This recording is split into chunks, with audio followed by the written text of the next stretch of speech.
السلام عليكم ورحمة الله وبركاته. الحمد لله رب العالمين حمدا يليق بجلال وجهه وعظيم سلطانه، وأشهد أن لا إله إلا الله وحده صدق وعده ونصر عبده وأعز جنده وهزم الأحزاب وحده. لا إله إلا الله ولا نعبد إلا إياه مخلصين له الدين ولو كره الكافرون. وأصلي وأسلم على خاتم الأنبياء والمرسلين سيدنا محمد صلى الله عليه وسلم، صلى عليه ربه وصلت عليه الملائكة، وأمر كل موحد أن يصلي عليه، فقال سبحانه وتعالى: إن الله وملائكته يصلون على النبي يا أيها الذين آمنوا صلوا عليه وسلموا تسليما. فاللهم صل وسلم وبارك على هذا النبي الأمي وعلى آله وصحبه وسلم تسليما كثيرا. ثم أما بعد، أيها الإخوة المؤمنون، حياكم الله وطبتم وطاب ممشاكم وتبوأتم من الجنة منزلا. آمين آمين. Bismillah. Syekh memulai ceramah beliau dengan memberikan pujian kepada Allah Subhanahu wa taala dan bersolawat serta salam kepada baginda Nabi Muhammad sallallahu alaihi wasallam yang Allah bersalawat untuk beliau, para malaikat pun bersalawat untuk beliau, dan semua orang yang mengesahkan Allah diperintahkan untuk bersalawat untuk beliau. Maka saya membacakan firman Allah yang artinya, sesungguhnya Allah dan para malaikatnya bersolawat atas Nabi. Wahai orang-orang yang beriman, bersolawatlah kalian kepada Nabi dan sampaikanlah salam untuknya. Maka Syekh mendoakan juga hadirin yang ada di sini, semoga dipanjangkan umurnya dan kelak masuk surga.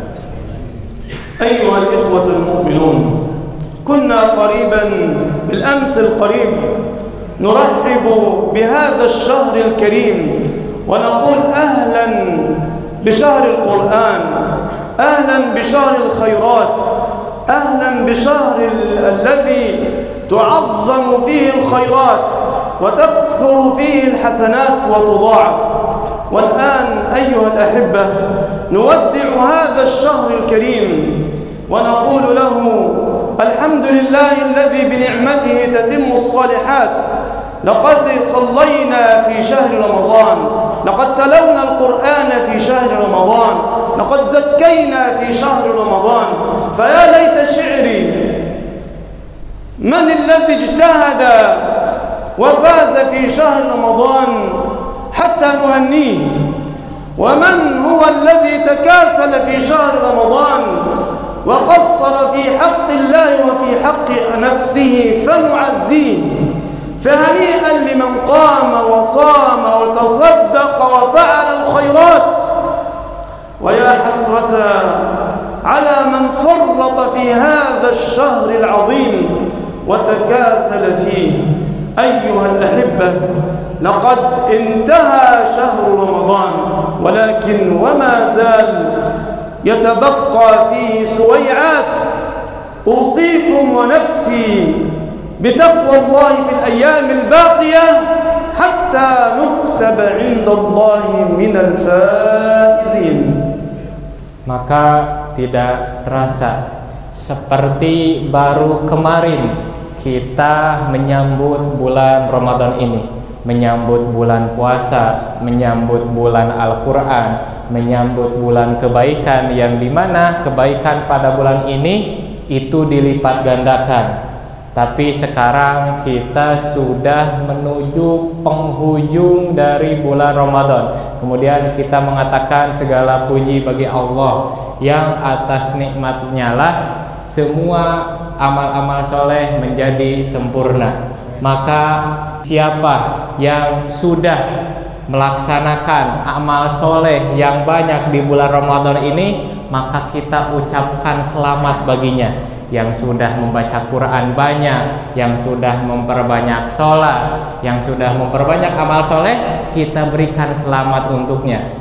Tapi barang siapa yang di hari-hari yang lalu bermalas-malasan, tidak membaca Al-Quran, tidak memperbanyak sholat, maka kita prihatin atasnya. Maka Ramadan itu sudah hampir habis, tinggal sisa beberapa hari lagi. Maka Syekh mewasiatkan kita semua yang ada di sini untuk gunakan kesempatan yang ada, yang tinggal sedikit lagi. Karena kalau kita itu menghidupkan hari-hari yang tersisa ini, kita ditulis sebagai faizin atau orang-orang yang menang. Tapi kalau kita tetap diam, tetap bermalas-malasan, maka itulah orang yang rugi yang sebenarnya. أيها الأحبة، كان من هدي النبي صلى الله عليه وسلم إذا دخلت العشر الأواخر ماذا كان يفعل؟ كان يشد مئزره ويوقظ أهله ويحيي ليله. وهذا النبي صلى الله عليه وسلم الذي غفر له ما تقدم من ذنبه وما تأخر، فما بالنا نحن أيها الأحبة؟ فنحن أحوج في هذه الأيام أن نقتدي بالنبي صلى الله عليه وسلم ونوقظ أهلنا ونحيي ليلنا ونجتهد. لماذا؟ لأنه قال النبي صلى الله عليه وسلم: من قام ليلة القدر إيمانا واحتسابا الجائزة غفر له ما تقدم من ذنبه. يا لها من جائزة عظيمة يجب أن نقتبسها ونأخذها بقوة ونجتهد في الأيام القليلة المتبقية، السويعات المتبقية من رمضان. يجب علينا أن نحيي الليل ونتلو القرآن ونتصدق ونفعل الخيرات، لأنه كان النبي صلى الله عليه وسلم أجود الناس بالخير، وكان أجود ما يكون في رمضان. لقد كان لكم في رسول الله أسوة حسنة لمن كان يرجو الله واليوم الآخر وذكر الله كثيرا. Maka salah satu dari petunjuk Nabi kepada kita semua di 10 hari terakhir Ramadan ini, seperti yang diriwayatkan kepada kita semua, bahwasanya Rasulullah SAW jika beliau memasuki 10 hari terakhir, beliau kencangkan sarungnya. Ini makna bahwasanya beliau fokus beribadah di 10 hari terakhir. Kemudian beliau hidupkan malam-malamnya, dan beliau juga bangunkan keluarganya untuk sama-sama menghidupkan malam-malam terakhir bulan Ramadan ini. Maka beliau adalah Nabi yang dijamin terbebas dari dosa, yang dosanya sudah diampuni, baik yang telah lalu maupun yang akan datang. Maka kita semua lebih butuh kepada ampunan Allah, sebagaimana sabda Rasulullah SAW yang artinya, barang siapa yang menghidupkan malam Lailatul Qadar karena iman dan mengharap pahala, maka akan diampuni dosanya yang telah lalu. Maka inilah hadiahnya, ampunan bagi siapa yang menghidupkan malam-malam terakhir bulan Ramadan, yang dimana di situ ada Lailatul Qadar. Maka kita lebih butuh kepada ampunan. Maka hari-hari yang tinggal sedikit ini kita manfaatkan, perbanyak baca Al-Quran, perbanyak sholat di malam-malam kita, kemudian perbanyak sodako, kemudian perbanyak amal-amal soleh lainnya. Apalagi Rasulullah SAW itu adalah orang yang paling dermawan, dan beliau akan lebih dermawan lagi jika memasuki bulan Ramadan. Maka di luar Ramadan saja beliau sudah dermawan, maka apalagi di bulan Ramadan. Maka marilah kita manfaatkan, mumpung masih ada tinggal sedikit dari bulan Ramadan, kita manfaatkan dengan baik. أيها الأحبة، لا تنسينا هذه الأيام المباركة وفرحتنا برمضان المسجد الأقصى. المسجد الأقصى هو الآن يمر بألم شديد، يمر بحصار من الكفرة الملاعين، فيجب علينا ألا ننسى هذا المكان العظيم المبارك الذي قال المولى عز وجل فيه في سورة الإسراء: بسم الله الرحمن الرحيم، سبحان الذي أسرى بعبده ليلا من المسجد الحرام إلى المسجد الأقصى، أسرى بعبده ليلا من المسجد الحرام إلى المسجد الأقصى الذي باركنا حوله لنريه من آياتنا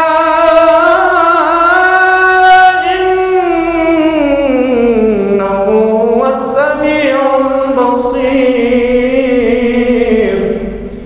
المسجد الأقصى أيها الأحبة هو أولى القبلتين، وهو مصر النبي صلى الله عليه وسلم ومعراجه إلى السماوات العلى، وهو أيضا صلى النبي صلى الله عليه وسلم فيه إماما بالمرسلين. هذا هو المسجد الأقصى الذي لا بد أن يحيا في قلوبنا جميعا، في كل مسلم ومسلمة، في كل قلب مؤمن ومؤمنة، حتى يرضى الله عنا سبحانه وتعالى. Maka di hari-hari yang penuh keberkahan ini jangan sampai kita melupakan masjid kita, masjid yang kita cintai, yaitu Masjidil Aqsa. Jangan sampai kita melupakannya, karena sampai saat ini Masjidil Aqsa ditimpa dengan kepedihan yang sangat besar. Maka kita semua sedih karena kesedihan Masjidil Aqsa. Masjidil Aqsa masih berada di bawah jajahan musuh-musuh Islam, yaitu orang-orang Yahudi yang semoga Allah melaknat mereka.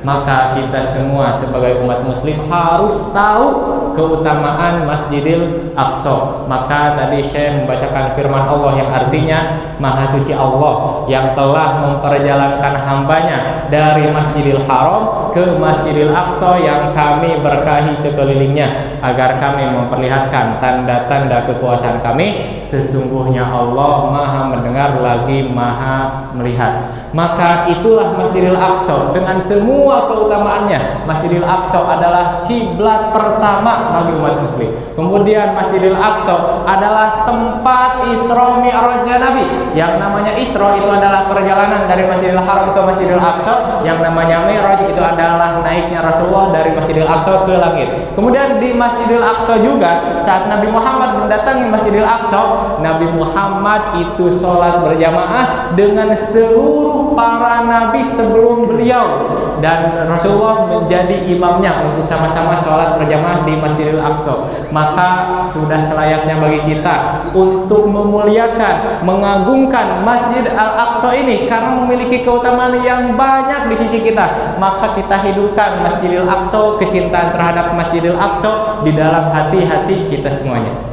أيها الأحبة، إن القضية الفلسطينية التي نسمعها ونشاهدها في شمال غزة على وسائل الإعلام المختلفة لا تخفى على أحد منا أبدا، وما نراه من قتل وحصار وتجويع وتشريد والقتل العمد الذي نراه بل يراه العالم جميعا، يجب علينا هذا الأمر أو هذه القضية لن تموت في قلوبنا أبدا، بل لابد أن نعلمها جيدا ونعلمها ونعلمها للناس وللجيل الذي هو من بعدنا، لنعلم الناس من هو الظالم ومن المظلوم ومن الجلاد ومن الضحية ومن الغاصب المغتصب الذي يغتصب الأرض والعرض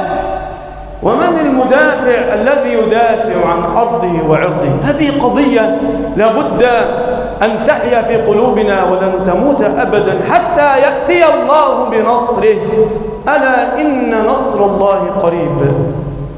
Maka adapun urusan Palestina itu tidak tersembunyi bagi kita. Kita semua sudah melihatnya, apa yang terjadi di sana, sudah pernah mendengarnya dan melihatnya, baik itu dari media sosial ataupun dari media yang lain. Maka di sana terjadi pembunuhan, terjadi pembantaian, terjadi pengusiran, kejahatan kemanusiaan. Kita semua sudah tahu dan sudah pernah mendengarnya. Maka sudah selayaknya bagi kita untuk menghidupkan hati-hati kita dengan urusan ini, dan bahkan kita sampaikan urusan ini kepada sebanyak mungkin orang. Kita ajarkan kepada generasi setelah kita agar semakin banyak orang yang tahu siapa yang zalim dan siapa yang dizalimi, siapa yang menjajah dan siapa yang dijajah, siapa yang mengambil kehormatan dan tanah air orang lain, dan siapa yang sedang membela kehormatannya dan sedang membela tanah airnya. Maka inilah Palestina sampai sekarang sedang dijajah. Maka sudah selayaknya kita tahu, kita kasih tahu kepada sebanyak mungkin orang agar semuanya membela Palestina. أيها الأحبة، يجب علينا أن نقف بجوار إخواننا في غزة ونتبرع لهم ولن نبخل أبدا. يقول المولى عز وجل: وجاهدوا بأموالكم وأنفسكم في سبيل الله. هناك جهاد يسمى جهاد النفس وجهاد المال. جهاد النفس معطل تماما، إلا هناك عند الرجال الذين هم صدقوا ما عاهدوا الله عليه، هم شرف الأمة. أما نحن نمتلك جهاد الذي هو جهاد المال، فيجب علينا أن نجاهد بأموالنا. ومن جهز غازيا فقد غزا كما قال النبي صلى الله عليه وسلم. فألا نبخل أيها الأحبة من دعم لإخواننا، من خيمة ومن طعام ومن شراب ومن علاج. لا بد أن نتبرع لهم حتى نعذر أمام الله سبحانه وتعالى ونقول معذرة إلى ربكم. فعليكم أيها الإخوة أن تدعموا إخوانكم كي يأمنوا مثل أمنكم ويفرحوا مثل فرحكم. هذا واجب الإسلام، واجب أخوة المسلمين. علينا جميعا أن نتعاون، وتعاونوا على البر والتقوى ولا تعاونوا على الإثم والعدوان. وهذا واجبنا، بل واجب عيني على كل مسلم ومسلمة أن نقف بجانب إخواننا في غزة. Maka kita sebagai umat muslim, sebagai saudara-saudara muslim kita di Gaza, maka sudah selayaknya kita berdiri bersama saudara-saudara kita di Gaza. Kita lakukan apa yang bisa kita lakukan untuk mereka. Maka sebagaimana yang disebutkan di dalam Al-Quran, berjihadlah kalian di jalan Allah dengan harta-harta kalian dan dengan jiwa-jiwa kalian. Kita semua di sini tidak ada yang mampu berjihad dengan jiwa kita, tidak ada yang mampu berjihad dengan nyawa kita. Kita tidak bisa berangkat ke sana membantu mereka jihad dengan mengorbankan nyawa kita. Tapi kita semua di sini bisa jihad dengan harta kita. Itulah yang bisa kita lakukan agar kita mendapatkan udzur dari Allah Subhanahu wa taala, agar kelak saat kita ditanya oleh Allah, kita mempunyai alasan bahwasanya kita telah melakukan sesuatu untuk saudara-saudara kita di Gaza. Jadi kita tidak diam saja saat saudara-saudara kita dizalimi dan kita tahu itu. Maka ini bentuk saling tolong-menolong dalam kebaikan. Saling tolong-menolonglah kalian dalam kebaikan dan ketakwaan. Jangan saling tolong-menolong dalam dosa dan keburukan. Maka ini adalah bentuk tolong-menolong. Maka ini adalah kewajiban masing-masing setiap kita untuk membela saudara-saudara yang ada di Gaza. أيها الأحبة، أبشر حضراتكم جميعا بفضل جلوسكم الآن وحضوركم إلى النصيحة والمحاضرة هي في ميزان حسناتكم جميعا. يقول النبي صلى الله عليه وسلم: اجتمع قوم في بيت من بيوت الله يتلون كتاب الله ويتدارسونه في بينهم إلا حفتهم الملائكة وغشيتهم الرحمة وذكرهم الله في من عنده. فأنتم الآن هذا المجلس في هذا المسجد المبارك يذكر عند الملأ الأعلى، حتى لا تحزنوا أنكم جلستم في هذه اللحظات المباركة. قال المولى: فاذكروني أذكركم. فنحن الآن نذكر الله سبحانه وتعالى وهو الآن يذكرنا عند الملأ الأعلى. شكر الله لكم أيها الأحبة، وأحسن الله إليكم، وبارك الله لنا ولكم في القرآن وفي شهر رمضان هذا، والحمد لله رب العالمين. وأقول قولي هذا وأستغفر الله العظيم لي ولكم، وبارك الله فيكم، والسلام عليكم ورحمة الله وبركاته. Maka Syekh menutup ceramah beliau dengan memberikan kabar gembira kepada kita semua yang duduk di sini, bahwasanya ada kabar gembira dari Nabi Muhammad SAW. Beliau bersabda yang artinya, tidaklah suatu kaum berkumpul di salah satu rumah dari rumah-rumah Allah, mereka membaca Al-Quran dan saling mempelajarinya di antara mereka, melainkan mereka akan diliputi oleh malaikat, kemudian mereka diliputi oleh rahmat, dan selain itu juga Allah menyebut-nyebut mereka di hadapan makhluk yang ada di sisinya.